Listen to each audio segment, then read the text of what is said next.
Good afternoon, everybody. Sorry I'm a couple minutes late, but I am here. So hopefully everybody is doing great on this Sunday. Hopefully it's great and beautiful where you are, because it is beautiful where I am at. I can hear the birds chirping right now, actually. So maybe you'll be able to hear them in the background. I think Summer heard them one time. As you guys are coming in, if you could just hit the like button, it does help the channel grow. And it really just helps get more people in here to share in the chat. Also, if you would like to become a member, I will put the link in the chat. It should be in there, but I'll go ahead and copy and paste it again. And thank you all for being here today. I appreciate it. I have a couple things. I have actually a few things to show you. So we're kind of going to do two different lives today, I guess. Let me start my camera there. Okay. So we're doing two different subjects today.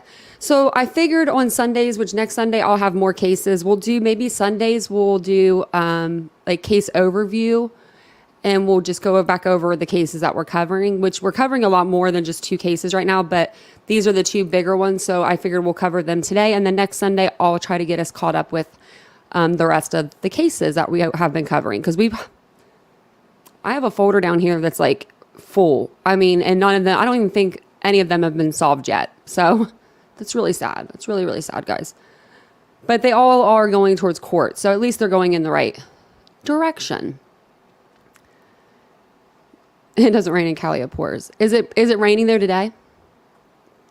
You're from New Hampshire? I don't know if we have anybody from New Hampshire. I think you're the first one, Susan. I love that. If you guys do love true crime, don't forget to subscribe to the channel. Also, we'd love to have you. So yesterday on our live, we went over 3D imaging, and I didn't really explain though how it works. I just kind of threw a video out there, and that was later on Vincent was asking me, he was like, how does that work? So I was like, no, you're not green. That is weird. But yeah, that's so weird. I'll have to figure that out, right? But he works in cameras. So he was like, I don't know how that works. How does that work? So we were talking about it, and I figured I'd come on and let you guys know a little bit more in depth, what 3D imaging actually entails. So just a couple short videos. Actually, News Nation did a video. I forgot about this one. We watched this a long time ago. I don't know when News Nation did their special. Actually, you know what? I can tell you, because I think I still have the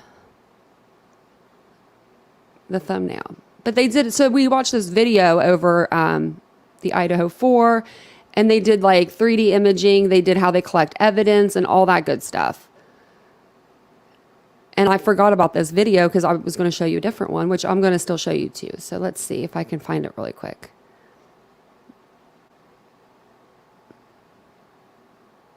Maybe that was a different one. Maybe it was Murdaugh I just saw. But it's been a while, so it's probably been a month and a half since we've watched this. So it'll be a little nice refresher. Let me figure out where I'm at. So did you, Ray, I'm going to figure this out really quick. So I can't remember, did you buy a membership, or did you get gifted a membership? I can't remember. So I'm going to figure that out, why you're not in the green. Oh, hi, Ches from England. Wow. Thank you for being here. Yeah, thank you. So this one is just basically going to be, it's just going to kind of go over like the collection of evidence and all of that good jazz for us. And I figured it would be a good way to kind of start off the live. Sorry, I didn't mean to blast that in your ear. Let me see if I can blow this up for you guys too. It may be a little loud. Stabbing deaths of 4 University of Idaho students. Investigators in Moscow now looking at new surveillance. Oh, sorry, guys. It's a video from a business in town as they continue focusing on that white car seen near the murder scene. Senior national correspondent Brian Inton joins us live now. Brian, we found out about this new surveillance video yesterday. Are they any closer to catching this killer? So they say today that they are making progress. They won't give us specifics, but they still say there's no known suspect. And the focus remains on the white Hyundai Elantra. They are still pleading with the public to come forward with any information about that car. They believe that that car was near the house where the murders happened, right around the time of the murders. We learned today that they are going through 22,000 Hyundai Elantra vehicle registrations from both Idaho and Washington. You can imagine it is a long, long process to go through all of those registrations, trying to figure out if any of them could have been connected to what happened here, Nicole. Well, Brian, these detectives, they're really using some high-tech methods to process this crime scene. They are, old school, you think of just photographs, but now they've got 3D imaging where they take special technology. They go into the house. It's what they did in the house behind me, which is still a crime scene, by the way. You can see the tape is still up. And they're able to map the entire house out in 3D. We wanted to learn exactly how that works.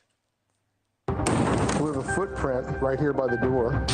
A murder scene typically so frenzied, so complex. If you get them the right direction. Clues literally everywhere. You have some blood transfer by the window. At this mock crime scene at Florida International University's Global Forensic and Justice Center outside Tampa, police, military, and students learn the intricacies of preserving and processing a homicide. A large number of cartridge cases here. They also learn about this 3D imaging that can take what would be a simple crime scene photo and replace it with this, a movable 3D model, enshrining minute details forever. So if we're talking about LiDAR scanning of scenes, they call it 3D imaging because it gives you a 3D representation of the room. The Forensic Center's Deputy Executive Director, Kevin Lothridge, has investigators trained with a handheld Faro brand scanner. It takes rapid laser measurements, creating an interactive 360-degree image that's even admissible in court. It's really good for large outdoor crime scenes, good for vehicle crashes, good for shooting reconstruction. If you're trying to look at a room where people are positioned and evidence is positioned, it allows you to do a little bit more than just videotape or photography. To be clear, this isn't just 360-degree spherical photography that you see for a real estate tour or on tourism sites. Forensic 3D imaging takes not only pictures, but countless measurements each second. Thousands, like millions of points are taken in a point cloud. Crime scene investigations professor Stephen Stockman says the technology can take detectives back in time, helpful when the overlooked becomes critical. That piece of evidence that you didn't see that was significant is now in the point cloud here a year later. How far away is that from the victim's hand? And you can literally go into the software and click to the index finger of the victim to the exact piece of evidence, and then you'll get the exact measurement down to the millimeter. So more than a month later here in Moscow, Idaho, this is still a crime scene. They've still got the crime scene tape up. They've got a guard not letting anyone go in or out. So if detectives have to come back and look at something, they can go into the house and do that. But eventually when they open this back up, they will have those 3D images like what you saw there in the story. They can go back, they can analyze things inside the house, look at the specific measurements. It's all included in those 3D images, Nicole. Yeah, such an interesting perspective there. All right, Brian, thank you.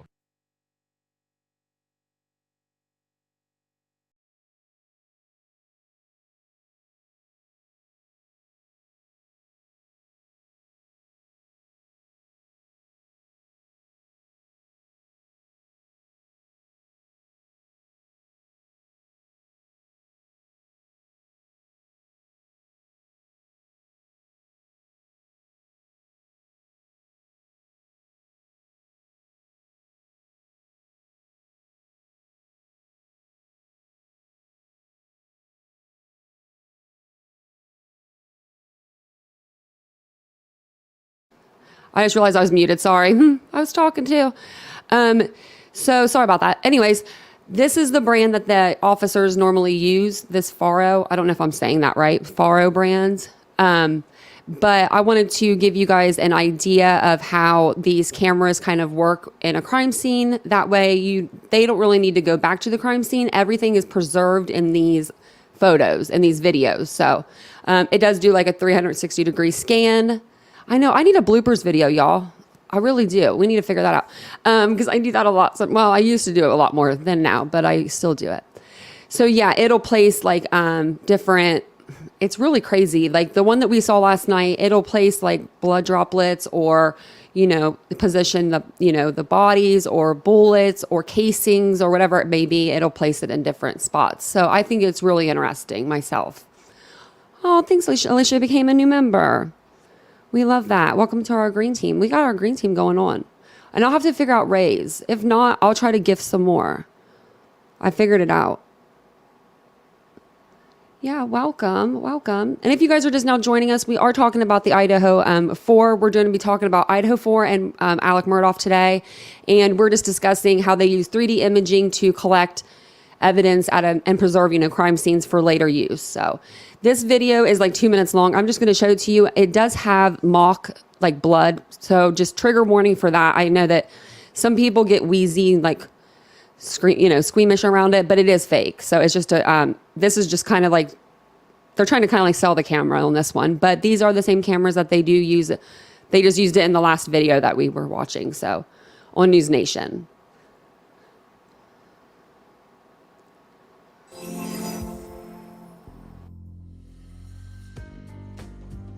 The latest generation of Faro Focus Scanner is here.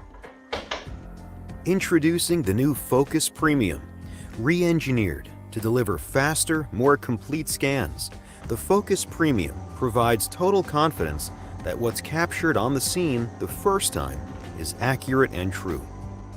Thanks to an updated architecture that takes advantage of improved components, better results are guaranteed, helping public safety experts provide the critical information that all parties involved in a crime or crash scene require.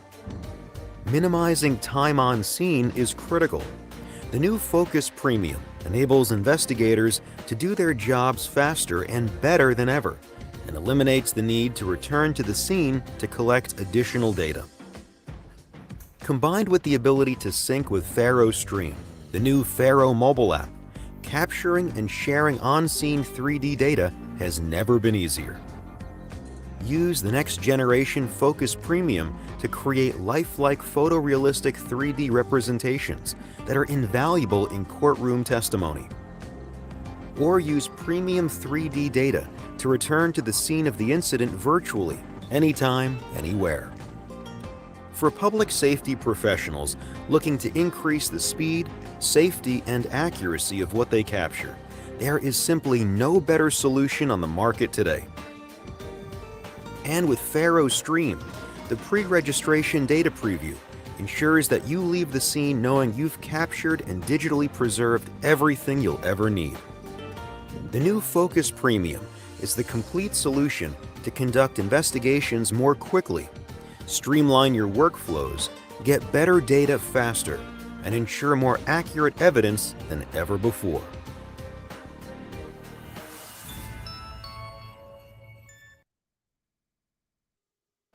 Okay, so I'm educating people today. I'm educating myself today. So that's kind of just basically how 3D cameras work. I think it just gives you guys, and myself, a better understanding of how crime scenes work. I don't know how people get away with anything anymore. Really, I really don't. Compared to, I guess like, I don't know, compared to like, the 80s, 70s back then. Technology has come such a far way. Like it's just, like you think about it, the dirt, they can get dirt off of somebody's shoe and place them, by like the dirt wherever it's at. Like if they have a testing, they can do that. It's just insane, the testing and the capabilities that they do have with DNA and, all of that. Genealogy. If they can go back in your family tree and find you because your sister, your brother, your second cousin decided to put their DNA in 23andMe, you're screwed. So I think before long, like, I don't know. I feel like before long, they might just start just doing it. I don't know. When you hit a certain age, you just have to put your DNA in. I feel like you never know. Let me see here what I wanted to show you. And Vincent's right. I do say that a lot. He tells me that. He said, you say that a lot. I had some stuff. Let me see. This is like not wanting to go in order for me.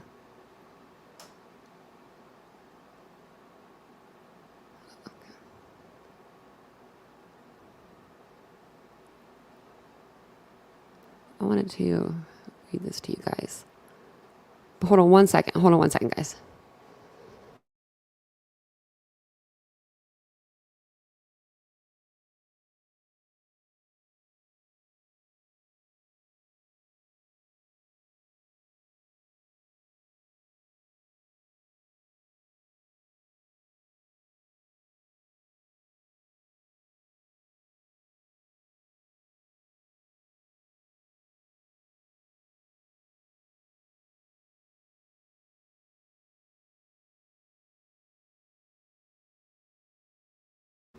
Okay, sorry about that, guys. I didn't mean to leave you guys hanging. Do you ever feel like you're just like missing something and you're like off? Well, I was missing my little earrings. So I'm so sorry about that. I just had to grab them. They were behind me. But of course, I can't get them in my ears now that I'm on I got pressure. I got pressure to put them in. It's part of my uniform, I feel like. Do you guys do that? Like have like certain stuff you put on? I think even men do that, whether it's like a wedding ring or they got their wallet or whatever. So don't say y'all don't do that too. I shouldn't be muted. I shouldn't be. But I wanted to read this to you guys, but I'm going to try to blow it up a little bit for you first. I didn't realize it was so small. So what do you guys think about the house being demolished now? Do you guys feel like it's a good idea? Like, I feel like it's a good idea for them just to, take it out. I think that they're actually, a rumor has it that they're going to demolish the house before the end of the spring semester or something, or start of the spring semester. So I'm not sure how true that is, but I think that they are. So let me see if I can get this a little bigger for you guys.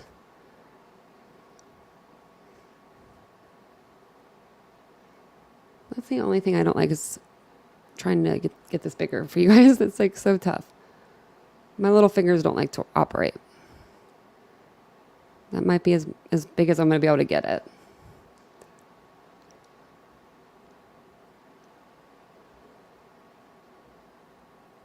Yeah, it's like, here we go. There we go. That helps a little bit.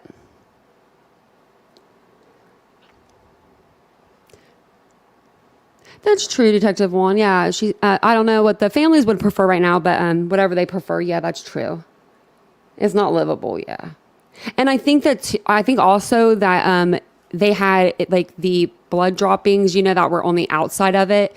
They were still coming down out of the house. Like they didn't wash that off the last time that we saw pictures of it. So if you think about it, like all the students, when they're going to and from, school or whatever, they're walking out of their home, they have to not only look at the home that happened in, but you can still see blood on the outside of the house. So tear the whole neighborhood down. Yeah, I would too. Just tear it down, start anew. So this article here is basically, it just says Idaho murders, Bryan Kohberger leaks, huge issue with potential to compromise prosecution, lawyer warns. And so this guy came out for Fox News and they wrote this article. So I wanted to read it to you. And it kind of goes with the poll that I was doing at the beginning of the live, which it says, do you think that the media has any influence on court proceedings? And when I say media, I mean news media. I think like social media creators, like YouTube creators, the people that even come out like the Justins and the Kims of the of the cases, because there's always a Justin and there's always a Kim of each case, like big case that comes out. They always have something to say. me turn my fan off really quick for you so it's easier to hear me. Okay, so I'll go ahead and read this for you guys here. I meant to read this to you guys last night, and then we started talking at the end of the live about something else. So I was like, I'll just save this for tomorrow. But it says, a slow but consistent stream of leaks in the Idaho student murder case could have dire consequences for prosecutors seeking justice for 4 undergrads found stabbed to death late last year, according to a veteran defense attorney in the state. While the case against Brian Kohlberger is currently under a restrictive gag order that itself is facing a challenge in court, investigators and attorneys for both sides, as well as the victims, survivors, and their families, are limited in what they can publicly say about the case. It's a huge issue that the source is leaking information. Edwina Elcox, the Boise-based former attorney of cult mom, child killing suspect Lori Vallow, that has the potential to compromise the integrity of the investigation and prosecution of the case. There are fears that that too much exposure to the closely followed national news story could taint the jury pool in Latah County, a royal swath of farmland and mountains in northern Idaho, where more than half live in Moscow, the college town where four slain University of Idaho students were living. If an employee in my office did that, they would unequivocally no longer be employed. Elcox added. The remarks came after a series of reports in which unnamed law enforcement sources made claims about the stabbing suspect and the evidence against him, including that he allegedly had a stockpile of photos on one of the victims. Of one of the victims on his phone and sent at least one of them messages over Instagram before the crime. And then it says, I understand Kohlberger fancied himself as intelligent, Elcox said, but as a criminology PhD student, it should have been abundantly obvious that maintaining pictures of one of the victims could prove to be problematic for him. So do you believe that? I mean, I don't know if I believe that part. I think that he could have pictures on his phone and he didn't realize that he just made a dumb move.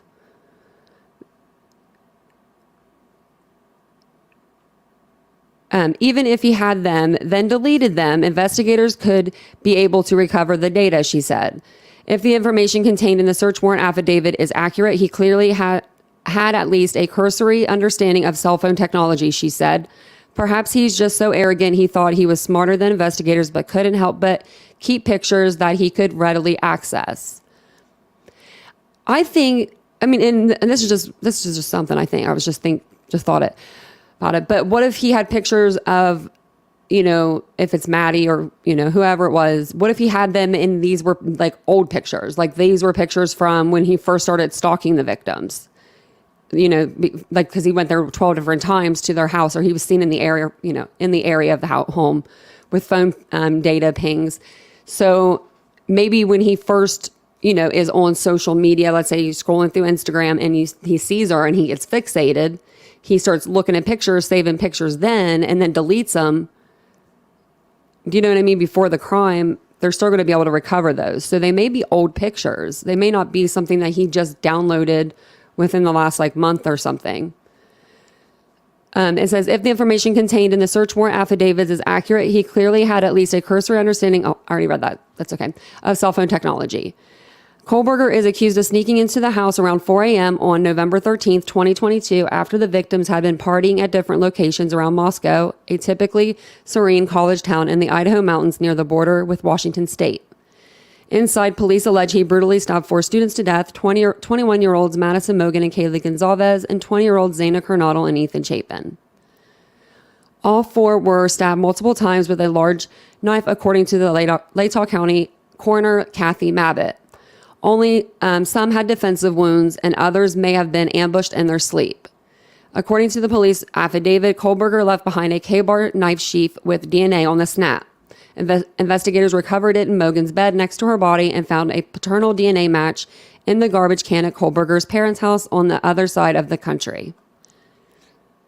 Kohlberger lived in an apartment in Pullman, Washington, where he was studying for a PhD in the Students' Department of Criminal Justice and Criminology. The campus is across the state line, but less than 10 miles from the University of Idaho. He allegedly been stalking the King Road home for weeks, making passes on at least a dozen occasions and returning once more hours after the murders. University officials announced on Friday that the landlord had donated the King Road property and that they plan to demolish it. They also said a memorial garden will be constructed at an undecided location in the honor of the victims and other students who have died. Kohlberger is being held without bail in the Latah County Jail. His next scheduled court date is June 26th. So let me go to back to the top of this here. So what do you guys think? I mean, I don't think that it matters if they change the venue. I think we talked about this last night too. I feel like, I don't know. I feel like with the internet, the way it is, everybody has the same information. I feel like people that live in downtown Moscow, they may not have any more information than what we have on the internet. We may even have more on the internet, like, I did see that. Yeah, I did see that collab that she did. Well, I listened to half of it. I watched half and then I listened to half. But I didn't know the other guy that she did that with. That was the first time I'd ever, listened to that guy. But I do think that, I think it's nice that he donated it. He asked them if they wanted it. I mean, he could have taken the insurance money and built another property on there. He could have done that. He could have torn down that property and sold the land for money. But he asked the president of the school if they would like that, if they would like it, that they just wanted it. And I think that says a lot about a person. That's just me. No matter if it was, it was it definitely was a good move, Teresa. You're right. She said it was a good move. It was a good move. Yeah. I mean, you don't want that bad juju. You know what I mean? Maybe that's what they thought too. They're like, let's just give this whole property to them. Like, I don't think I could be on that property. So we don't know yet. We're not sure if the case will be like transferred out or not, but I feel like with the internet the way it is, I mean, it's just I don't think that they can go anywhere where there's not going to be, they're just going to have to, I think, suck it up and find 12 people that are not going to be biased. They could do it for Alex Murdaugh. They can do it, they could do it for Brian Kohlberger. And like Chris Watts, they could do it for Chris Watts, which I think he took a plea, didn't he? But you know what I mean? Like, then they could find one for him. OJ. Yeah, I wouldn't want to live there. I wouldn't want the house. I wouldn't want the property. I wouldn't want any of that. I'd say, go ahead, take it. That's fine. That's fine with me. So there was just a couple like News Nation things that came out last night, and they kind of just go with what we were talking about. So I'll just play them, and then we're going to move on to Alex Murdaugh. He goes back to court starting tomorrow. I wonder how much longer they'll be in court too. Probably maybe another week or so, maybe. So this one is from last night, and it's just going to go over the photos that were found on, Brian's phone.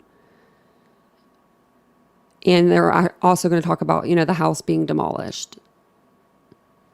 Meanwhile, we are learning more about suspect Brian Kohlberger's connection with the 4 victims. People magazine reporting that Kohlberger had pictures of one of the young women downloaded on his phone, but did not reveal which one. Joining us now is former CIA and FBI Special Agent Tracy Walder. Tracy, thank you so much for being here. Thank you for having me, Natasha. Tracy, as an investigator, how significant is that detail of Kohlberger having photos of one of the victims in particular?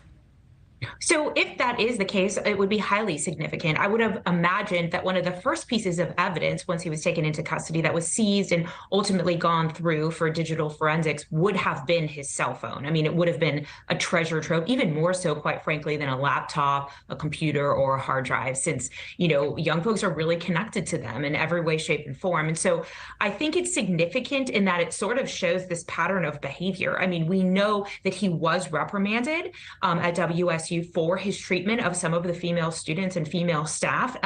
And so if he had photos on his cell phone, it directly ties him back now to the occupants of that house, which, you know, we had sort of that cell phone ping, cell phone evidence, but this is kind of one step closer to tying him to that. And that article did not detail what kind of pictures they were, if they were just taken from social media or actually taken by Kohberger himself.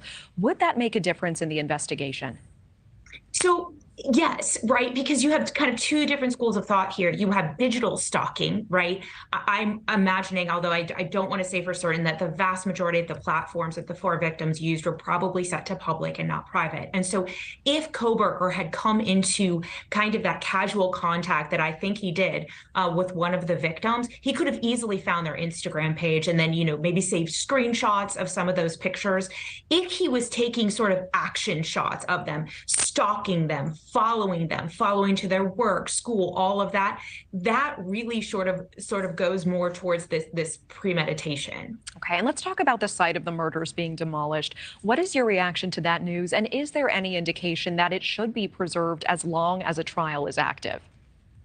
So in my opinion, I don't think they need to preserve it, quite frankly. I think they've done a lot of 3D modeling already of the home that they can use for jurors. I mean, they have that down to a centimeter recreation of the home. And so that's admissible to be used in court. Also, we know that the defense attorney have taken a walk through the home multiple times. So I don't think the house needs to be there anymore. And I think demolishing the house is actually the best way to preserve the positive memories of the victims and what they contributed to society and to the University of Idaho, rather than sort of always remembering their place of death. I appreciate that. And meanwhile, some of Kohberger's previous friends have spoken to the Idaho Statesman, saying that the accused Idaho murderer was a, quote, alpha bully and, quote, always wanted to be dominant.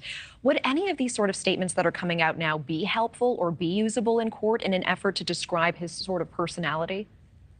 So I think, to your point, I think they exactly would go towards describing his personality. It would be interesting to know, in what context they observed that sort of dominant or aggressive behavior. I'd heard that as well. Sometimes I heard it in regards to how he presented in academia, or is that how he presented to women or to friends? And so I think that would be an important distinction to make. But I do think it could really be speaking to his state of mind, into how he may have viewed sort of this casual encounter with one of the victims and sort of blew that up into something larger, and they became a target. All right, Tracy Welder, thank you so much for your time. Always appreciate it.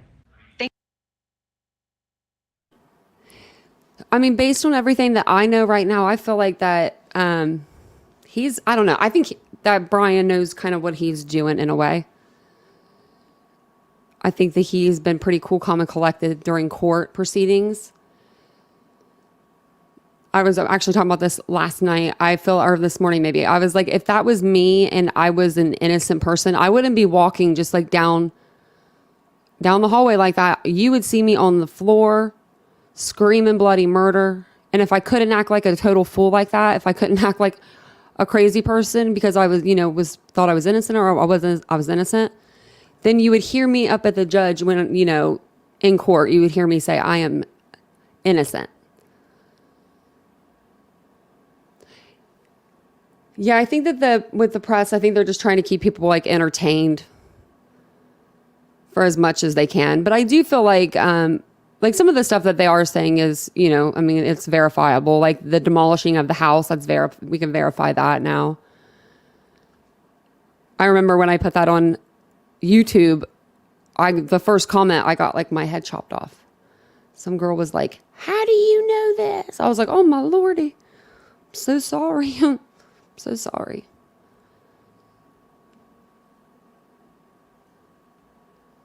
I'm going to read your guys' chats for a second. Sorry, I kind of been trying to read them and talk at the same time.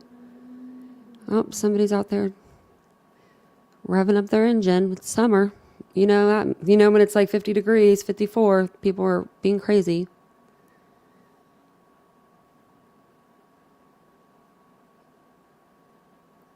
I was trying to read your chat. Sorry if I get quiet.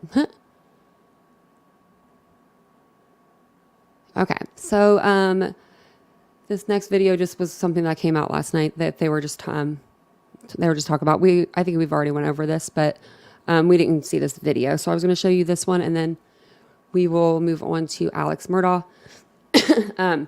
I just have like a shorter video for you guys for Alex or Alec or whatever. I don't know why I call him Alex, but I did. I feel like it's probably because I've been watching Nancy Grace this morning, and she likes to call him Alex Murdaugh. So I do have a short video from her from the second half of his trial from Friday. So when he was on the stand, so she's going to go over basically, what he said on the stand Friday afternoon, and then he's off now, so he's done. But Monday they do start and resume court. So if you're just now joining us, hello, hi, welcome to my channel. If you have never been here before, I hope you'll consider subscribing. Don't forget to hashtag replay if you're watching on a replay. That way we know, well, I know. Comment your thoughts below. We'd love to know them. Comment where you're from. The temperature, we always love that. It's 30s. Where is it? Still 30s there, TF? Not me. It's 50s. You're freezing in Davis. It's 50s and we're freezing. It's 54 here and I am loving life. It is warm.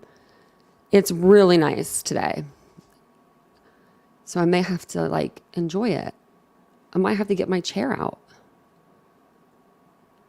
Might be the day. Spring's here. I think we could maybe say that almost. But I mean, I don't know where winter was, so I'll go ahead and play Eaton here. Oh my gosh, 83 in Florida. Oh, bet that's so pretty.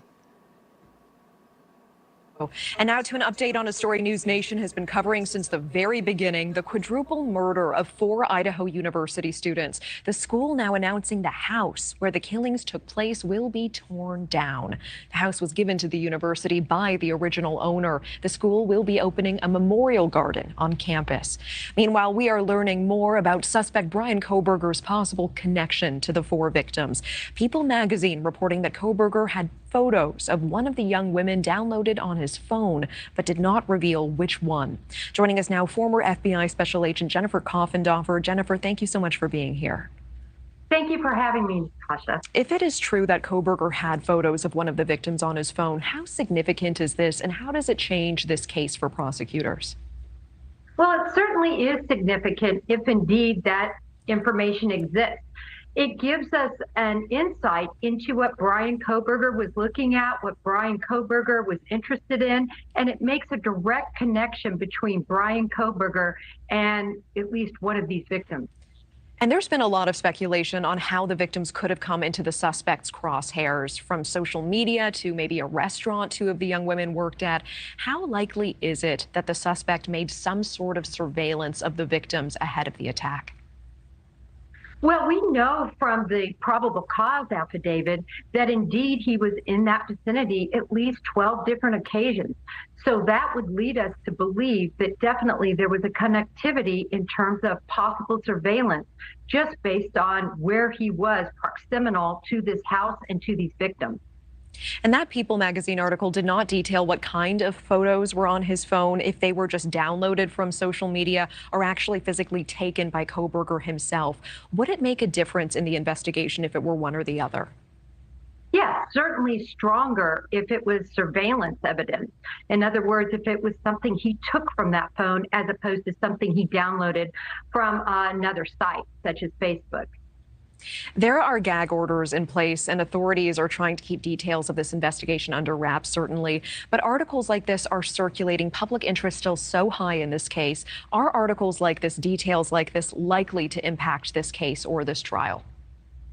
I don't think they will negatively impact. Where there becomes a significant impact is when the information is from the players themselves, from witnesses, from individuals involved in this trial, from the lawyers, because outside of that, this is just the media really exercising their First Amendment rights. And Jennifer, I know that despite the gag order, you've been tracking the minutia of every detail of this case.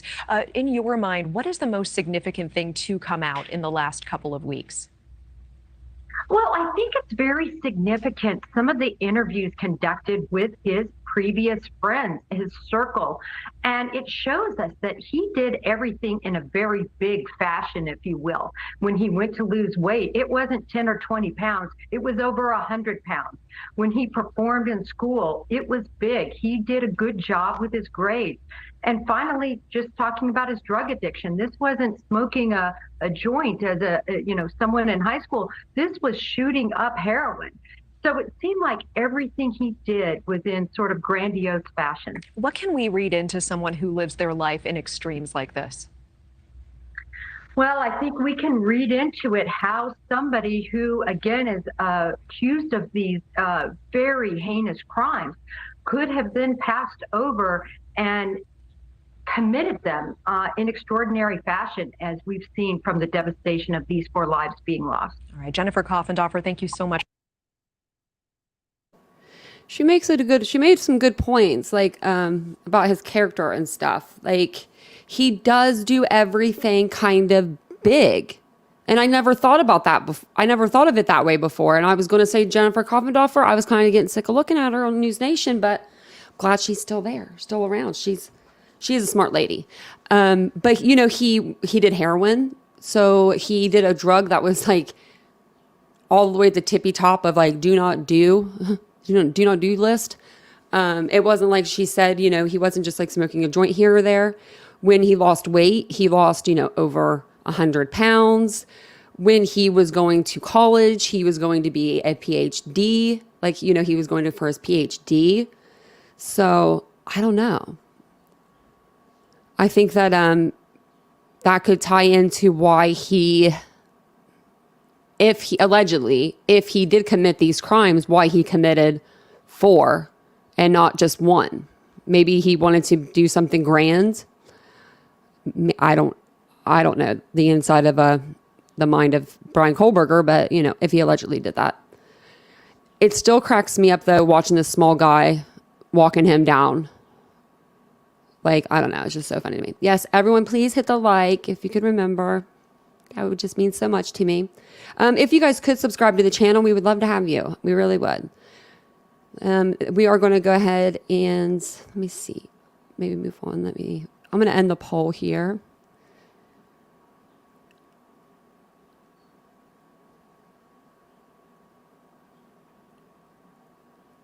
And I'm going to look into playing the Netflix, the Alex Murdaugh, like the Netflix 3-part series that they have. Because I think that would be really interesting for us to watch, because, it's better than just watching or listening to Nancy.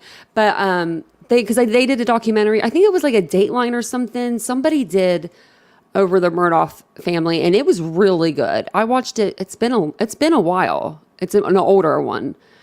So I don't think I can play that one because some of the ABC, NBC, like the bigger companies, they're just not really happy when you play their stuff and they demonetize you. And so, but I would try to maybe do the Netflix one. I don't think it would just zap me off or anything. Because you know me, I'll try. I'll try to at least play something for you.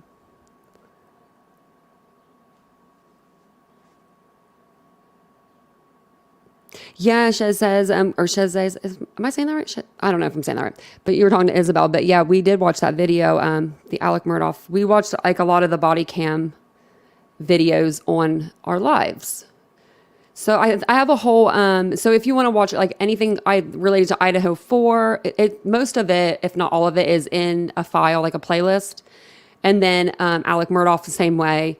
All the cases that we cover, I try to put them into a playlist for you guys. I'm trying to get better at it. I'm pretty new still at this a little bit, but I'm getting a little bit better at doing that. Oh, you're welcome, Mary. Thank you for being here. I love that. Oh, and I love your doggy. Oh, that's so cute. We went out yesterday. We were gone for like 3 hours, and I'm like, wonder what the dogs are doing. Like, where's the dogs? I was lost without my dogs. I've been watching Nancy Grace for years, since before she had children. And I don't even know how old her children are, but I know it was before then. Because my mom used to hate her. My mom hated Nancy. Sorry, Mom. Sorry, Nancy. But she did. She really didn't like Nancy. And then Nancy had her kids. And then after she had her twins, my mom just changed, and she's like, I like Nancy. So we've been watching her for a while because my dad would watch Nancy and my mom would get mad. So it's been since probably like, I don't know, OJ or something. Like a long time, since I was a little girl. I don't know why we were watching freaking OJ and we weren't watching, you know, I don't know what was on back then. A cartoon. We didn't have any like popular cartoons really, but you know what I mean. But we were watching court proceedings at my house. So this one, I didn't find the crime online one of this one, but so we're just gonna have to kind of, we're not gonna look at Alex today. We're just gonna look at Nancy. But I will read the little caption above here, so it kind of gives you guys an understanding of what they're going to talk about.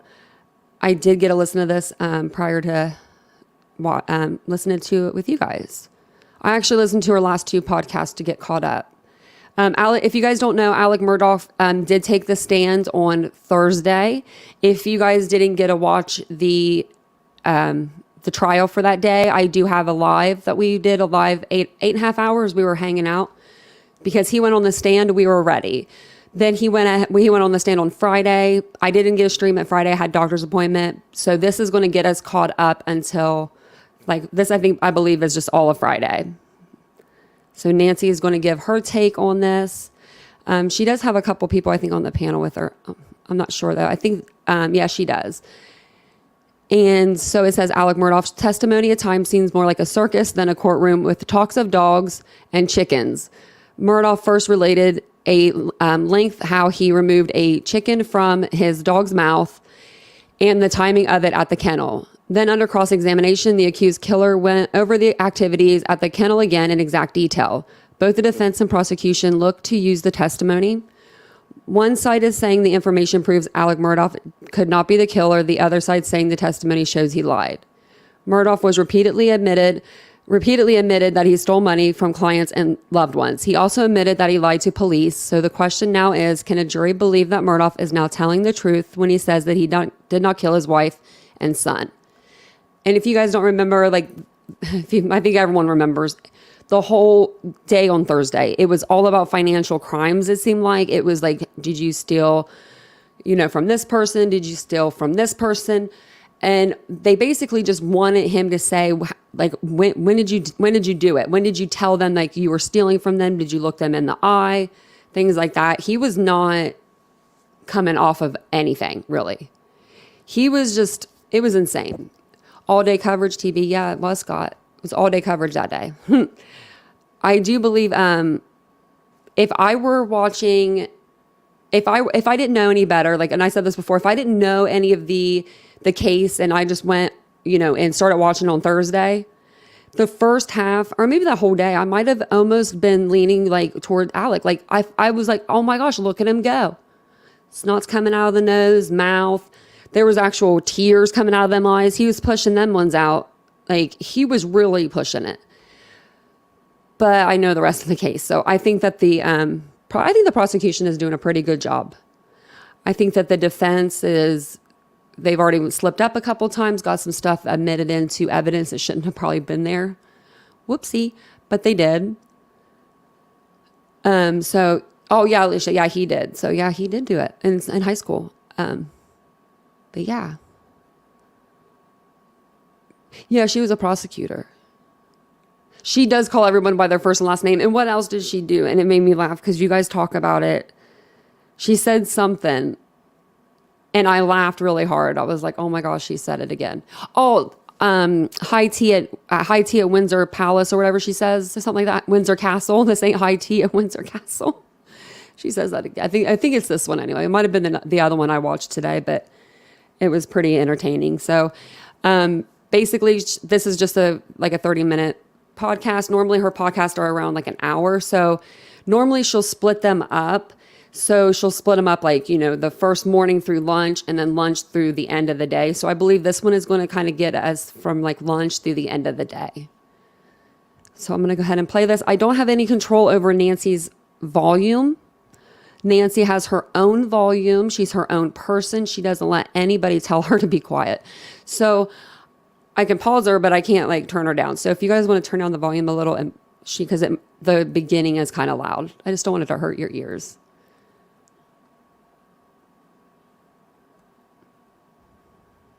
Welcome to mile 12 for complete. Welcome to mile 12 for complete detail. The hugs, the joy.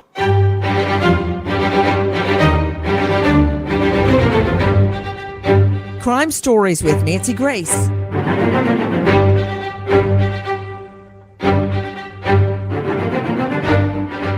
The evidence coming fast and furious from the witness stand in the Alex Murdaugh double murder trial. In the last moments, the prosecutor, who's got him on cross-examination, asked, you know what? You're just now telling us you were really at the kennels after you've been denying it since the night of the murders?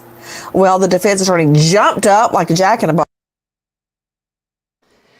Yeah, let me know your guys' thoughts on that. I forgot to ask you guys about that when you said it.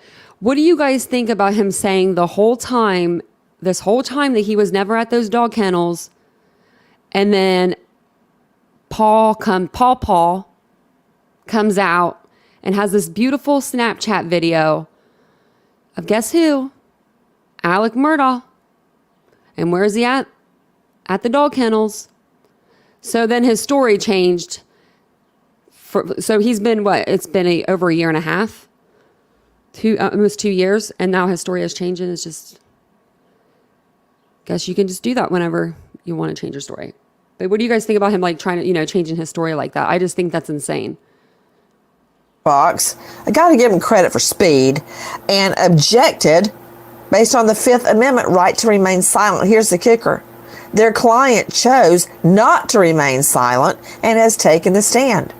And, I'm hearing in my ear, joining me right now, crime scene expert and star of a new hit podcast, Zone 7, and founder and director of the Cold Case Research Institute, Cheryl McCollum, is with us. Cheryl, all this time he's been saying, I was not at the kennels. And now suddenly at trial, that story changes. That's what I'm saying, Cheryl. And maybe that's a good example that the defense will sit back and wait and watch to see what the state puts up. And then they will craft and tailor their defense strategy based on the evidence the jury has heard, such as once all the financial crimes came in, he now is saying, yeah, I did that. And I'm so proud I've been sober for what did he say, Jackie? 300, 500 days? Since he's been in jail. So he'll take that. Before he would never have admitted to that. But now since it got into evidence, the story is changing. Now since his voice has been identified as being in those kennels with Paul and Maggie about 2 or 3 minutes before they're murdered, he's like, oh yeah, I was there now that I think about it. I was there. Then I left. So we see a Nancy, shifting strategy. Go ahead. We grew up in a profession that says if you lie about one thing, you've lied about everything. So once he's admitting, oh yeah, I lied about that. I lied the whole time. I lied to everybody. I lied to clients. I learned, I lied to law partners. I lied to my children. I lied to my wife. I lied to my parents. I lied to my brothers. Then what's to say you're not lying right now about that you didn't do it? So the jury's going to have a lot to absorb with this to recognize he lied, which also dramatically changes that timeline. So now you've got, 2 minutes before you leave and this killer supposedly shows up? They're going to have a hard time buying that. Oh, man, I took some notes on that during testimony yesterday. I mean, they're going to have to argue that he was at the kennels, then he leaves. Then within the next 3 minutes, the killers see him leave and race in, commit a double murder. What's the motive? And then leave before he can get back. I'm laughing so hard. You got to hear this. I was looking at social last night. Some people say you're the one that always brings the dog aspect in. Why didn't the dogs bark? That's not what made me laugh. It was this one from someone named Adorable Deplorable. She says, OMG, I guess he's doing 80 mph at 9 p.m. to see his mom, when the caregiver called him at 3:58 to tell him his mom was agitated, and at 9 o'clock that she's sound asleep.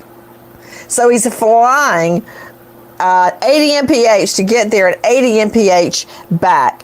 And then she also writes later, oh, I was wrong. He always goes 80 mph down that country road. Cheryl McCollum, can I tell you something? I think I told you this. I was heading back to the courtroom on a Sunday night, but I wanted to cook supper and eat with the children that Sunday night before I left. So we did that, and I didn't get into the car until almost 8 o'clock at night for a really long drive. There were no street lights, Cheryl. I mean, we're used to it, having grown up in the country, but it was pitch dark.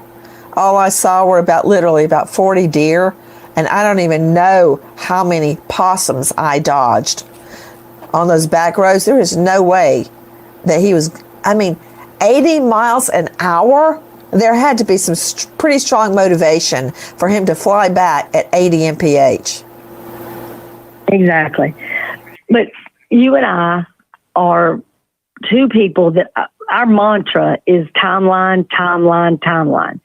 Now from his life, that timeline has changed. And what is so significant to me is not only the placement of where he was, but he cannot give you a reasonable explanation as a member of the bar, as an officer of the court, that he would ever lie about his whereabouts on that day, minute by minute. He would know more than anybody. He was damaging that case. And that's what he's done. I mean, even if he, let's just say he didn't do it, why would you lie about where you freaking were? That's going to make it look bad. I saw him. Oh, it looks bad. I saw him on direct examination, Cheryl, explaining away with softball questions from his trial attorney many of the issues that had come up during trial. For instance, his story now is, how did he work in? I was at the kennels. I was at the kennels. No. He was talking about after supper.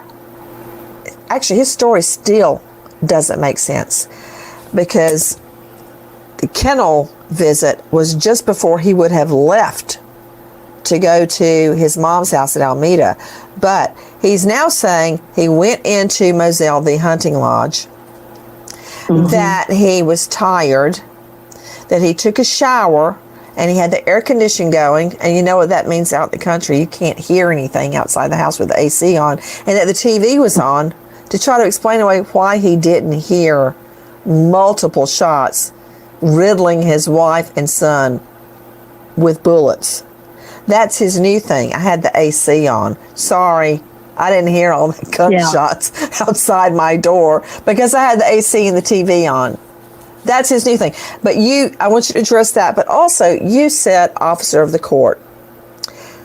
Cheryl, have you seen that he had a badge? He had his badge and his either dad's or grandfather's badge, and would leave it open in his cup holder in his car if he got pulled over for speeding. So the sheriff... Correct. Yeah, let's talk about that for a minute. How about that? He happens to have this badge that was given to him by his father or grandfather or something, and he was the volunteer. I don't even know what it was called now, but like state representative. But he would have this badge, and he literally said he would leave it in his cup holder. So when he got pulled over, this is what he said. So the officers would be nicer to him, AKA the officers would think that he was a cop and let him go. He also had blue lights installed on his vehicle, which those are illegal to have. Okay. He had blue lights installed on his vehicle, so I don't know who he was pulling over, but why do you need blue lights? Like, why would you need those? Like, what purpose? I mean, if someone can give me that answer, maybe there's an answer out there that's like, that's like makes sense, but I don't know why someone would need those.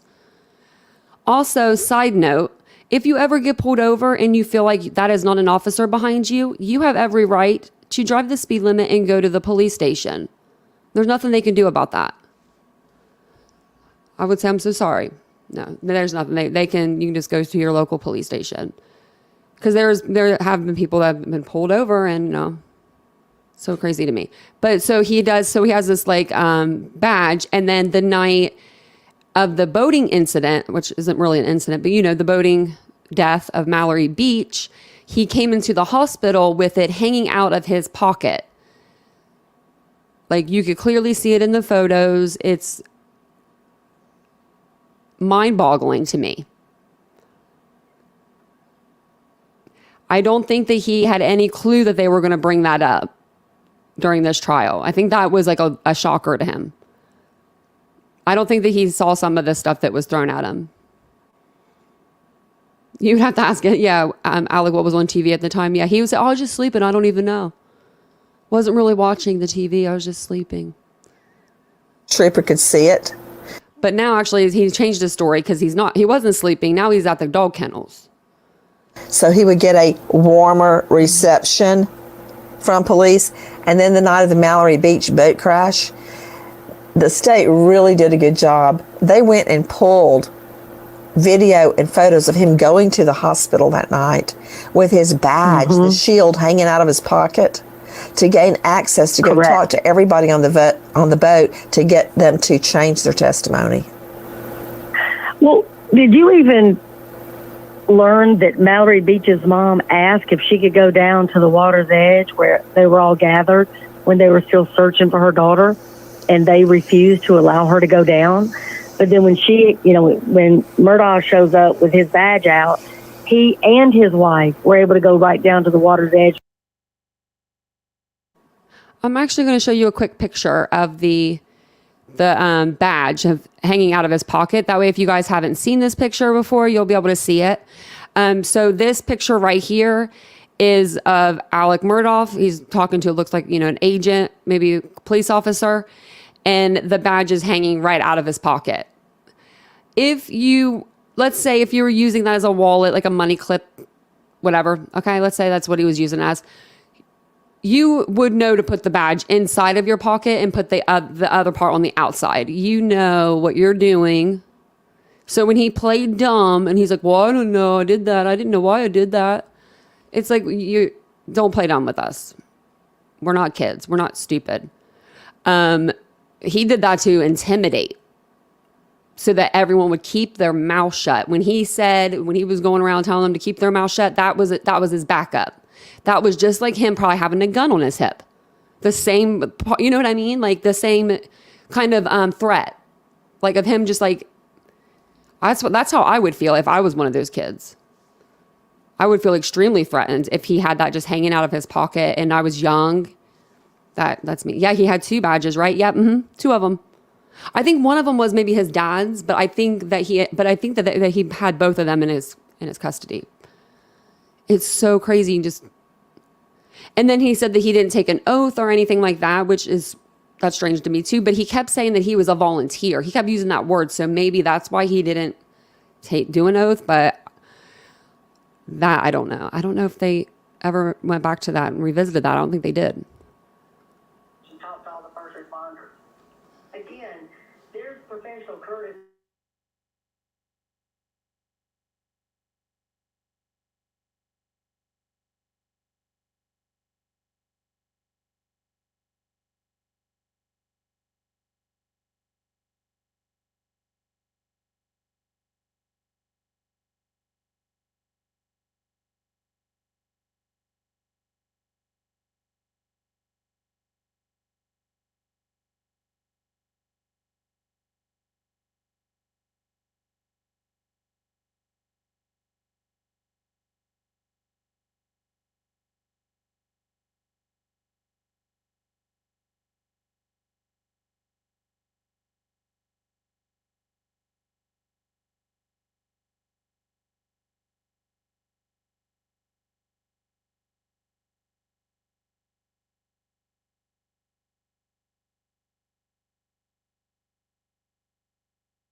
Sorry, guys. I'm so sorry. No, I just forgot to switch the picture back. I'm over here listening to Nancy by myself. I am so sorry, y'all.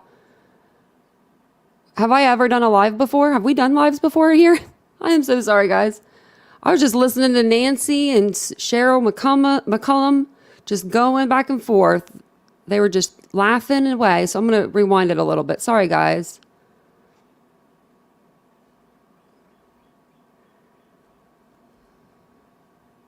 No, Murdaugh got a blue light for his personal vehicle and used it.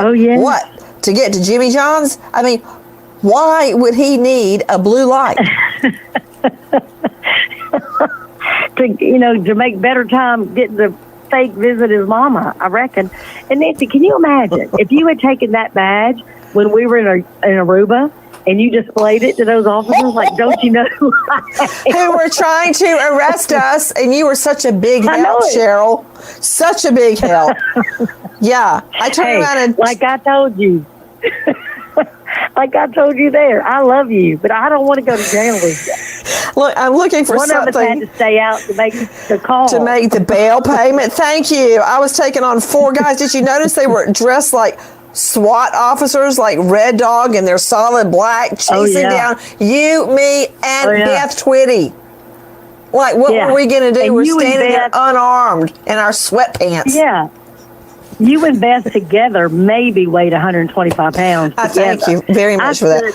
I stood back there and I'm like, look how huge these men are. And y'all were both so tiny. Well, and compared to them, they were all like Westinghouse refrigerators. Hey, I got something else to tell you. I was looking on social last night. And all of a sudden, Alex Murdaugh is suddenly for the first time using endearing monikers, nicknames for... I wanted to ask you about that. Yes, Paul. You have to hear this. This is from, hold on. This is from Sally Thompson on Twitter. She wrote it up the best. I cannot even take credit for that with a straight face. Ready? This is Alex Murdaugh speaking. Mags and Paw Paw have been talking to Roro, Stanky Leg, Little Jimmy, and Fathead, who heard about the pills from Handsome and Dibble Dabble, who told Bus and M, who threatened to call the Popo on the talkie-talkie. I love that so much. I would have to memorize it and say it to the jury with a straight face. Okay. There's Why no way is he the jury doing this? See through this crap. Because he's trying to make it seem like, we were all so close, and Paul was nothing but a fabulous person, and we even called him Paul Paul, and then Mags. But again, that's funny. I'm sorry. I'm over here crying, guys. My eyes watering. I'm crying. That's funny. That's so funny. I must have missed this part earlier when I listened to this. Or maybe I just turned it off before this part came because I don't remember that part. But if he said Paul Paul one more time up there, y'all, we should have been, if this was a drinking game, I would have been laid out on the floor after 5 minutes of him talking about his son. Actually, within 2 minutes, because I don't even drink. Like, it was Paw Paw Bus. Like, I wish they would have panned the camera over to Buster when he called him Bus. Because his head had to have been like, as soon as he said, he never heard that a day in his life. And I know he was trying to make it seem like he was closer to his son and that, it was Paul, blah, blah, blah. You only have to mention his nickname once. And then you can go back to referring to him as Paul or your son. The attorneys did say, you've been talking to us for a year and a half, sir, and we've never heard you ever say Paul Paul before. We never heard you call him that. Oh, well, Paul Paul. Well, yeah, we all call him Paul Paul. Well, Mags called him Paul Paul. Well, I called him Paul Paul. Well, Bus called him Paul Paul. Like, it was insane. Roro, like, who? They were like, you mean Roland? Like, I mean, whoa. Like, yeah, he called Buster Bus. Like, come on now. Now, let's just think of it this way. If you were Paul, 20-some-year-old, like a child almost still, like, a little man child, would you allow your father, like, to call you Paw Paw? Would you? I mean, no. No, there's no way in this world that you would allow your dad to be like, yeah, call me, that's cool. You would be like, no, Dad, don't call me that. But he really said it a lot. I wish we need to go back and maybe like play a drinking game someday on him just saying Paw Paw. Every time he says Paw Paw, we take a drink. That ain't how he referred to anybody on the 911 call. That's not how we refer to them in the interrogation tapes. And I'll tell you something, what Sally just wrote up, I think is what the jurors are hearing. Because, you know, part of what they were saying, the way he talks, nobody's buying it, sir. I don't think there's going to be a family video. There's not going to be anything where he's talking to them like that. Okay, just because I've been reading it nonstop this morning, I'm just going to read it again. Mags and Paw Paw had been talking to Roro, Stanky Leg, Little Jimmy, and Fathead, who heard about Peel Peels from Handsome and Dibble Dabble, who told Bus Bus and M, who threatened to call the Popo on the talkie-talkie. So I'm not the only one that noticed it, Cheryl McCollum. I wonder if the jury... you're not the only one. You know, we'll charge time varies based on my future. The UO for $25. And Insights only low. Crying.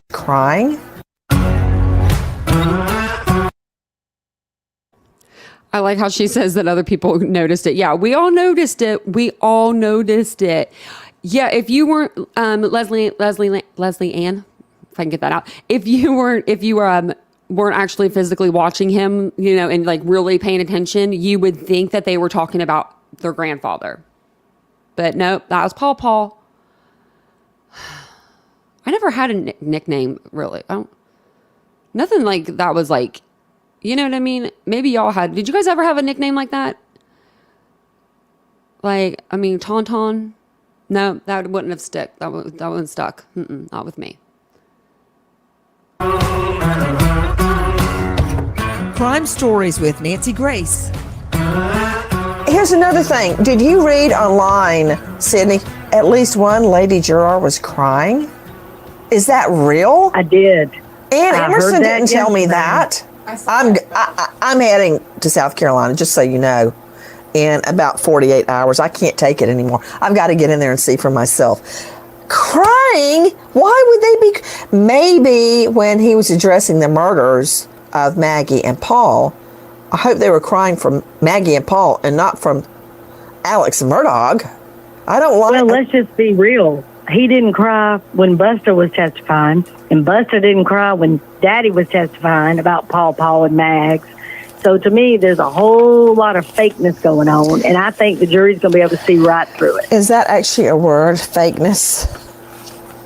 Yes. Okay, you say yes. Okay. Like, I'm going to just take your word for it. You know what I meant. It's got to be a real word then. You know what it means. Okay, so Cheryl. But he's not authentic. He's not authentic, and they can see that. Do you believe the jury is going to fall for Murdaugh on the stand? A lot of people are actually complaining about the prosecutor, about why is he going through all these financial crimes. It's not about the financial crimes themselves. It's about the fact that he could look at somebody, say a guy dying of colon cancer or a victim who become a quadriplegic, and he is literally stealing millions of dollars in their settlements. Right. The fact that he can show up at a hospital when a beautiful young girl is missing and not worry about her at all, not talk about her at all, not do anything at all for her family. You know, and go ahead.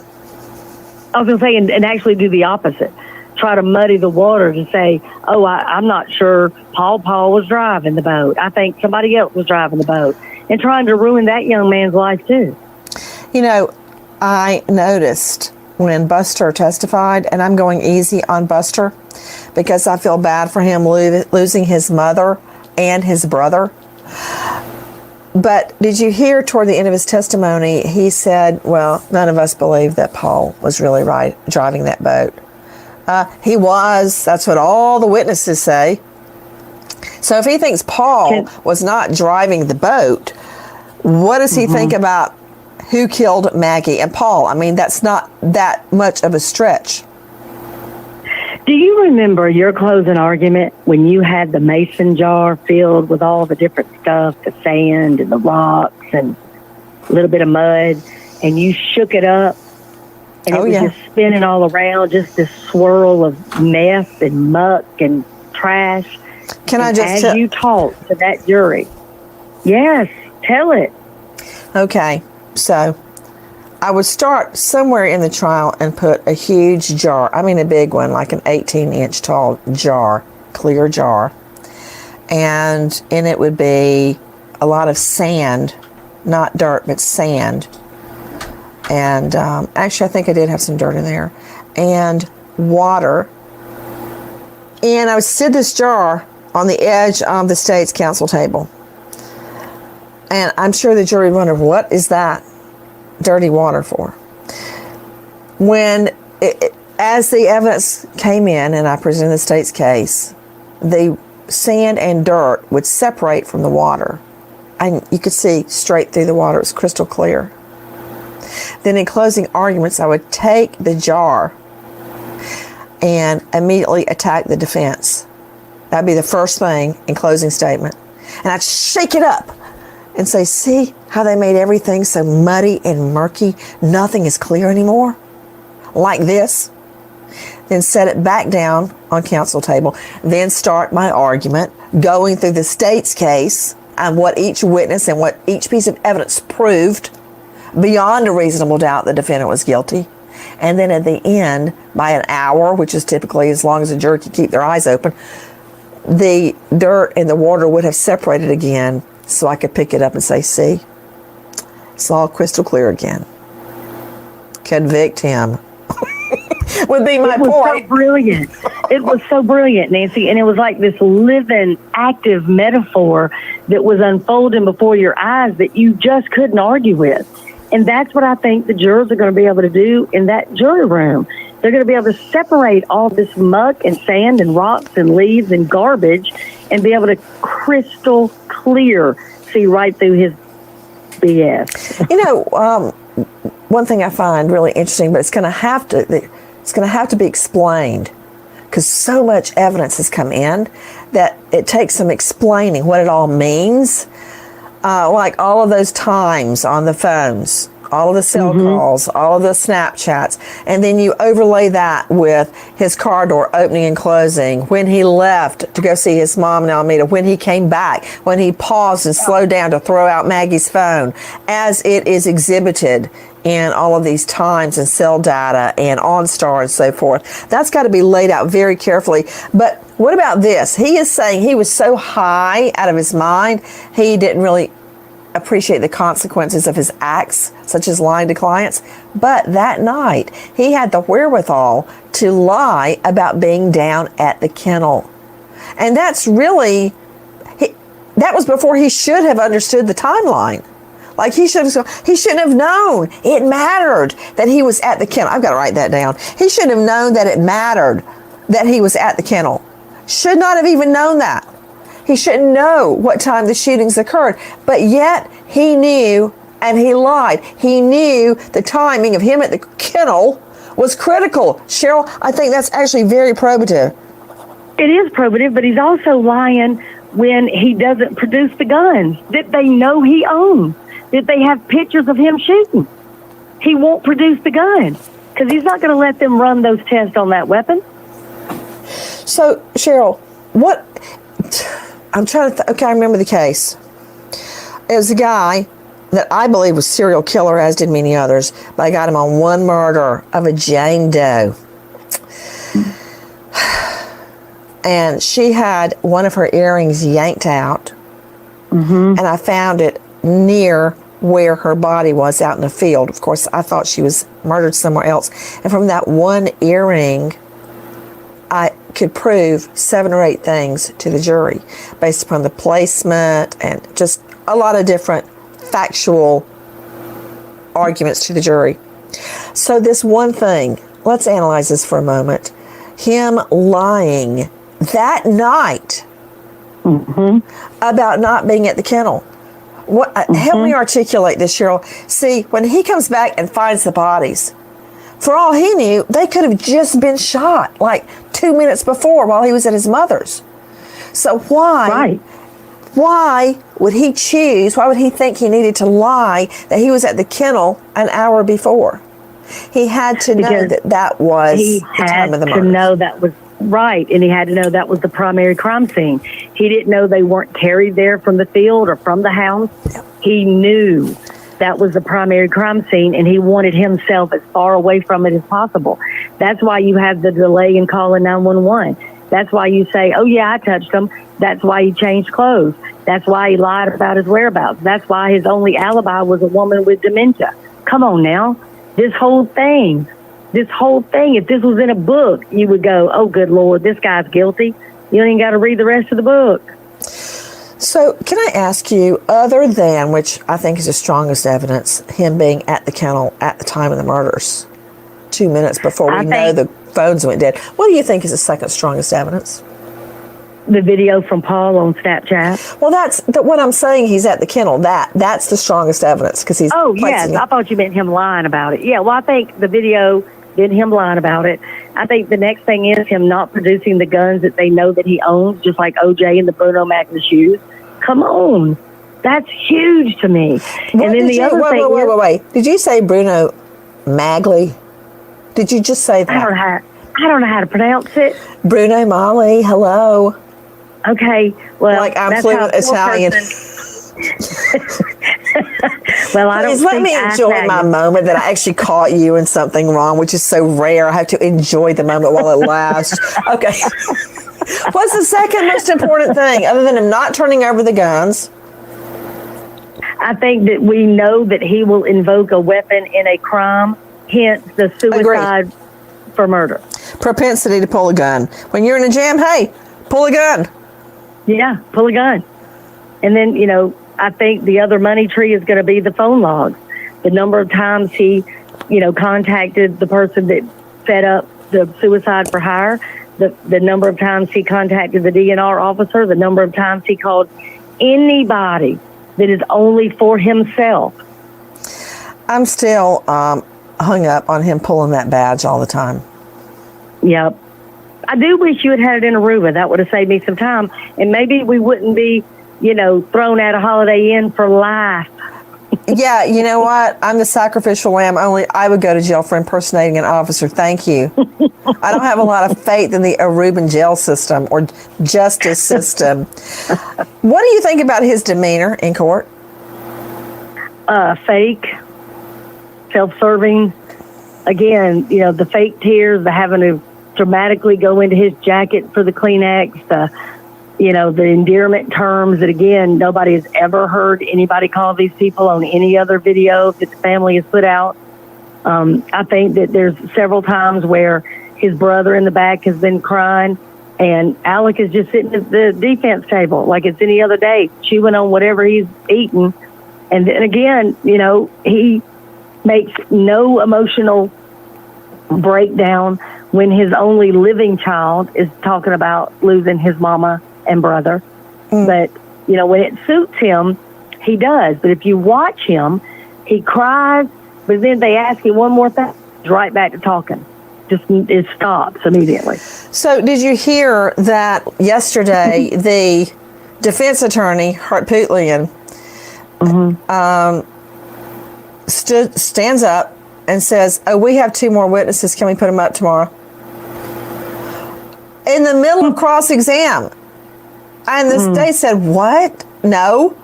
So it looks like they're going to bring on a crime scene tech and a pathologist or someone related to pathology. Okay. Now, you know that if it is a pathologist or medical examiner, they did not view the bodies. They only are going on pictures. What do you make of that? I think there'll be enough in those pictures that they'll be able to articulate exactly what happened to those 2 victims. This is for the defense. How can they play it any other way than they were? Maybe they're talking about who got shot first or the trajectory path of the bullets. They're going to go back to how tall the shooter was. They keep harping on that. Like, how tall are you, Cheryl McCollum? I'm 5'6.5". Where were you that night? I'm 5'2". Well, I'm actually worried. Well, 5'1.5". I'm worried. I don't really have an alibi. Exactly. So the shooter was 5'2". Did anybody believe that guy? No, nobody believes him because, again, you can shoot from a kneeling position because you're hidden. You can shoot from your hip. I mean, this is easily explained. It could be somebody 6 foot tall. But here's the other thing. I think they're going to be able to kind of shoot themselves in the foot. When they start talking about those photographs and the amount of blood, again, Alex said he touched both of them to see whether or not they had a pulse or were breathing. He had no blood on his hands and had changed clothes. But there was blood on his steering wheel, so he must have had some blood on his hands. That's right. But I don't understand, Cheryl, how... Okay, let me get this straight. He says he touched them to check for pulse. Mm-hmm. Then he went and got a gun? Or did he go straight to call 911? In any event, when did he go back to the car and touch the steering wheel? When was that supposed to have happened? Exactly. So that's part of that timeline he's not going to be able to explain. Okay, guys, we have been hearing so much from Alex Murdaugh on the stand. He is under cross-exam. This is why, very typically, the rule is never take the stand if you're the accused. But Cheryl, I think he did a pretty good job on direct. He did a fine job yesterday, but let's talk about what that was. They had sat in a room for how many months getting him ready? He knew exactly what they were going to ask him and in what order. Today's going to be a different day. This is when the thing will be decided, in my opinion. Guys, Alex Murdaugh on trial for double murder. What a circuitous route to justice. We wait as justice unfolds. I am headed. She is heading back to court, it sounds like. So this week she'll be back in court. Let me fix that. I hate when that stupid thing comes up. So if you're just now joining us, Alex Murdaugh did take the stand last Thursday. So he was on the stand Thursday and Friday for his trial. We went over the Idaho 4 also during the live, but that was in the beginning. We have been talking about the Alex Murdaugh trial during the second half of the live. We just watched Nancy Grace. She went over, got us caught up until tomorrow. So tomorrow will be a new day in court. It's just insane. So I have a couple questions for you because there was a couple things that I found, I guess concerning. I don't know. So they make a big deal about him checking the pulses of his loved ones, which I'm only playing devil's advocate because I've been thinking about this.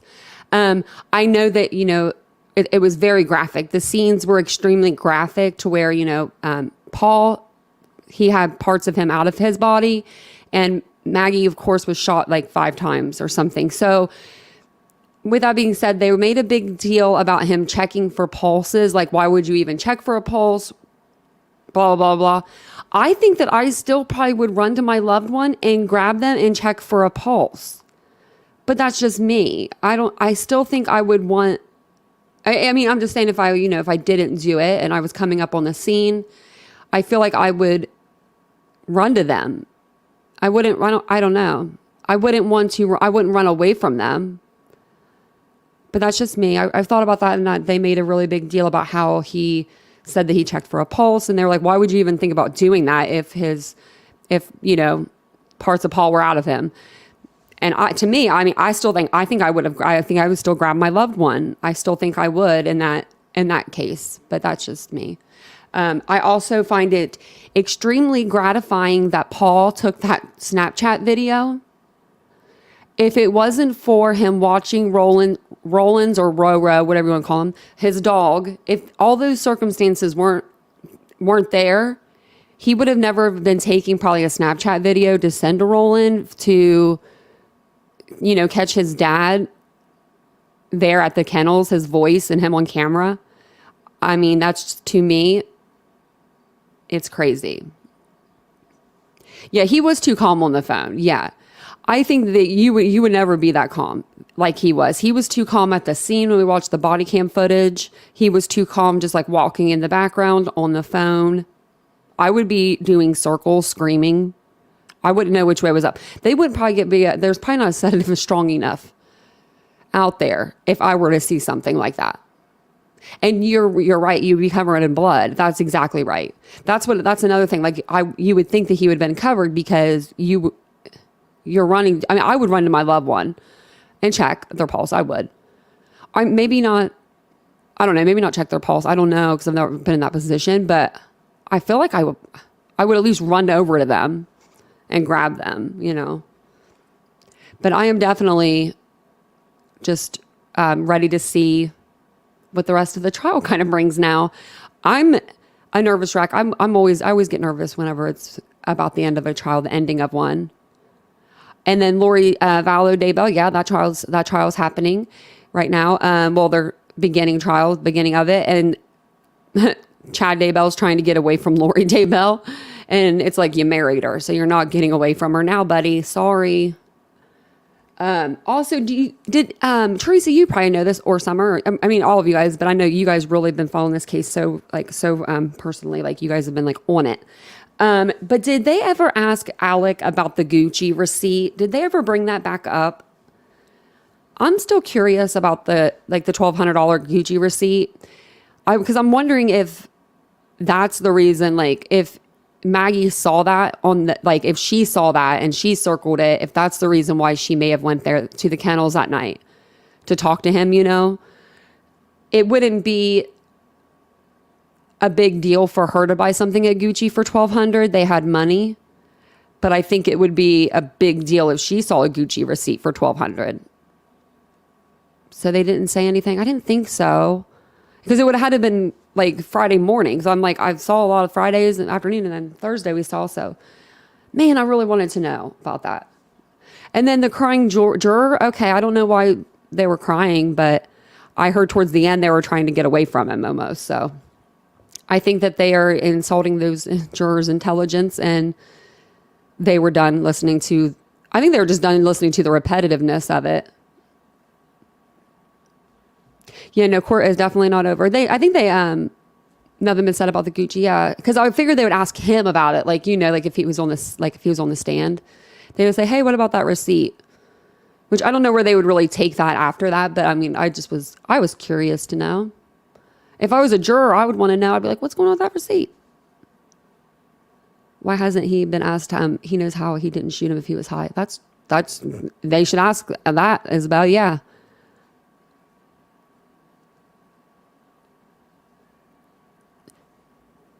I thought I just heard a cat. Oh, they can recall him? Well, maybe they will recall him up there. I love Judge Newman. I think everybody on this platform loves Judge Newman. He's literally the judge that I would want him as a judge. I don't think there's a person that's witnessed him in trial that would say if you committed a crime, whether you were guilty or you were not guilty, you would not want him as your judge. He is so fair. He is so calm. He is so rational. I mean, he really is a good judge. Probably one of the best I've ever seen.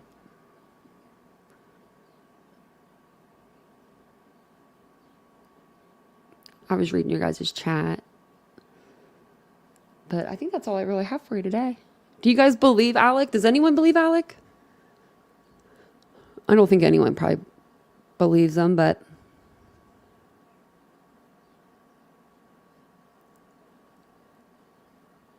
those pills were everything to him. And I believe that he was addicted to them. The way he talks, the way I don't know. The way he dozens and dozens of times of withdrawing, that sounds correct. As an addict of, more than he's like addict of 20 years or something, but I don't see $50,000 a week habit unless he was stashing them for a rainy day all over the property, because you would have to be picking up prescriptions at a time. And that's probably what he was doing. He probably wasn't going to the local drug dealer getting a couple pills here and a couple pills there. He was probably going to someone and getting their whole prescription from them. It was probably a connection he had to where he wasn't getting caught getting them. He probably gave them extra money. Yeah, I think the jury sees through him too.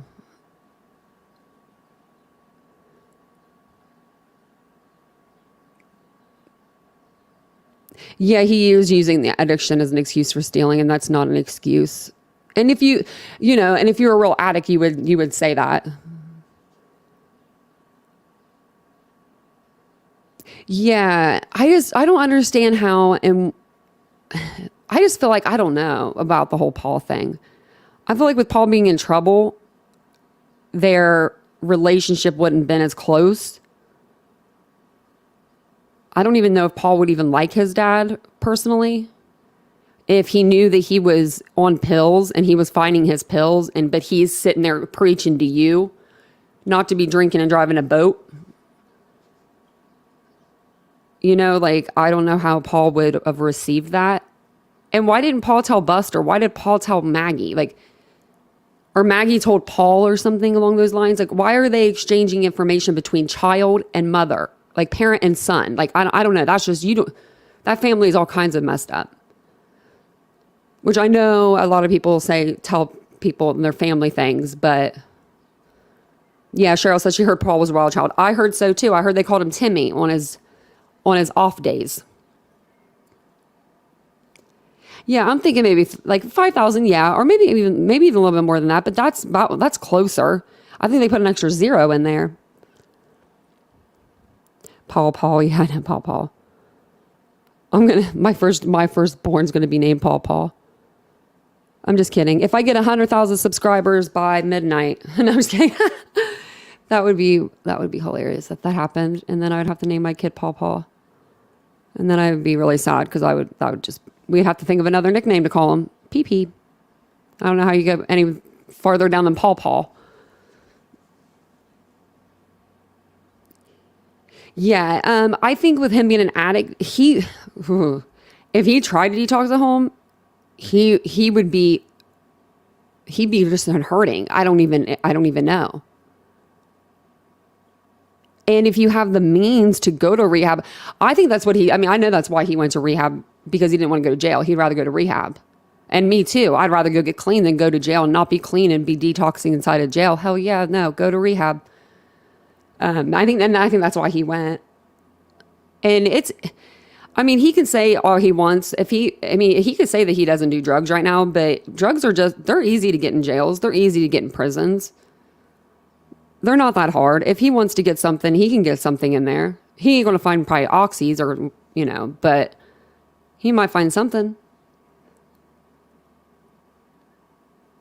Well, yeah, I'm surprised something hasn't happened to his liver too, but that's probably why he was going from Codone to cotton, because it doesn't have that extra added Tylenol or aspirin in it.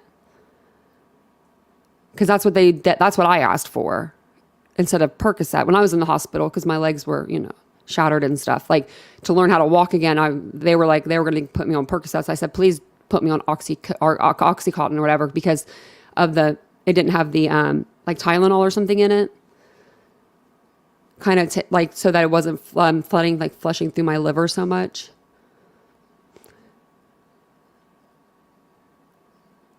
You think he was dealing? See, I don't know about him dealing though.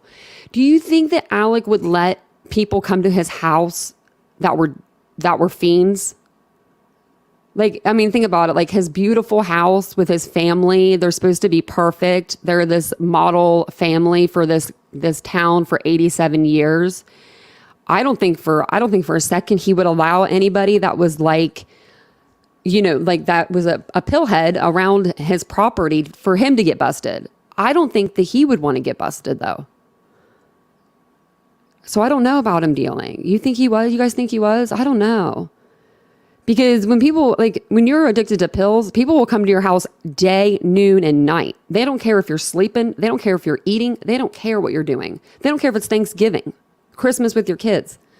So I think, I don't know about him dealing. That's the only thing I don't know about him dealing. Like, because he wouldn't want all that traffic coming to his house. That's like, you think about it, people buy pills. If he's selling them, people are going to be coming to his house like every day.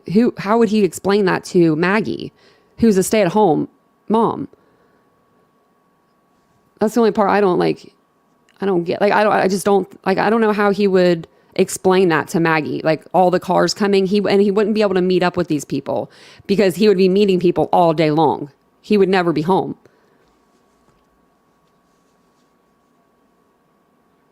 He co-owned an island. You can only get there by boat. Oh, wow. I didn't know that. Yeah, Buster, maybe like or college or something through college. I don't know. I just don't see him wanting. He would never do anything to jeopardize himself getting caught. Like if he is addicted to pills, he is going to save. He's going to lie. I'm not on pills. I mean, he'll literally be taking a pill and telling Maggie, I'm not taking a pill right now. I feel like if he met him at his office or somewhere else, though, he would have never been home. Like, I don't know. When you deal drugs, that's all that you're consumed with that. People are calling you nonstop, texting you, leaving you voicemails. You got anything? Did you get anything, bro? You got it yet? Did you go yet? Got it? Did you get it? Did you get it? Got it? I mean, it's just like it's a constant thing that you have to keep up with. I don't know. If he's doing that and then he's lying, so if he's dealing and then he's lying and then he's on drugs and then Paul and then or not Maggie, but then Paul has that boating accident and then maybe that was the tippity tip toppity. Maybe that's what pushed him over. So I don't know. I wonder, I don't know why he wrote checks for them. Like, I've never heard of that before. It's just so weird. Yeah, they had to put him on something.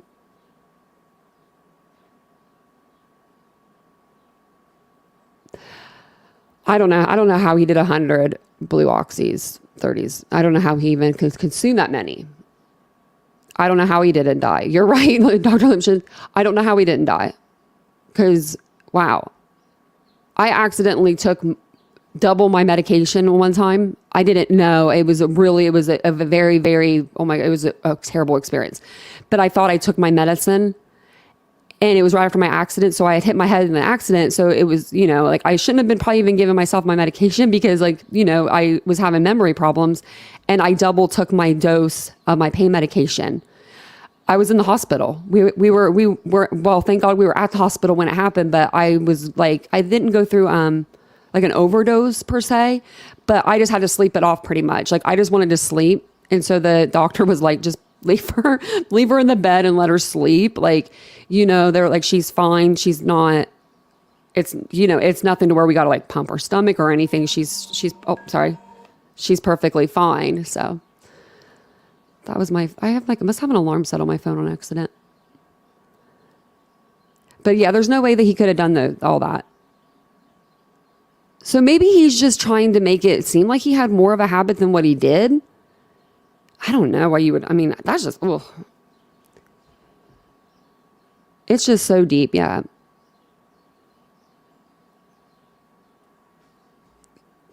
Because I know that your tolerance does, improve, but not 100 pills a day improve. You would have to, there's no way.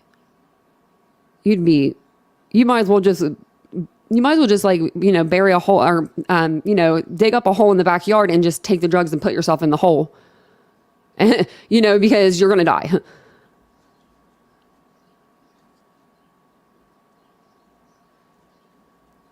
Yeah, he only detoxed. Yeah. Yeah, David, you're right. You're really right about that. He only did detox. He didn't have to do, you guys are actually right. Someone else was mentioning that too. He didn't do anything afterwards. So you would think if you're an addict for that long, you would have to have an outpatient program. And they don't do anything for you in jail. They give you like Visceral or whatever it's called. Visceral? Non-narcotic.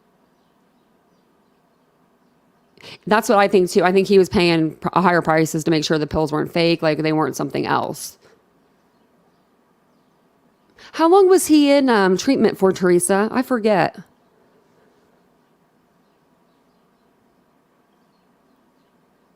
Oh, you're going to see the horses? See you later, Alicia. That sounds fun. I want to go see horses. Actually, me and horses don't get along. My brother had horses, but they didn't like me. Let me see if there's anything else that I had up here. So I wonder how long he was in the the program for, like the whole, the rehab, until he did the sled interview.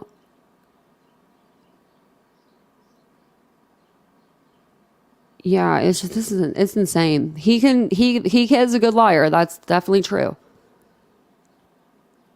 Yeah, $11 million. Wow. Wow, 11 million, nothing to show for it. That you can, woof. Okay. And then then treatment for 90 days. So then he did do some treatment. So yeah. Because he looks good. I mean, he does look like he's off drugs. I don't know what I don't really know what he looked like in his prime of drugs, but he does look like he's off of them. He seemed like he was thinking pretty clearly. I also think though, when you're on pain medication, you could still take pain medication and still function and still be able to talk, walk, drink, do everything you would do if you weren't on them.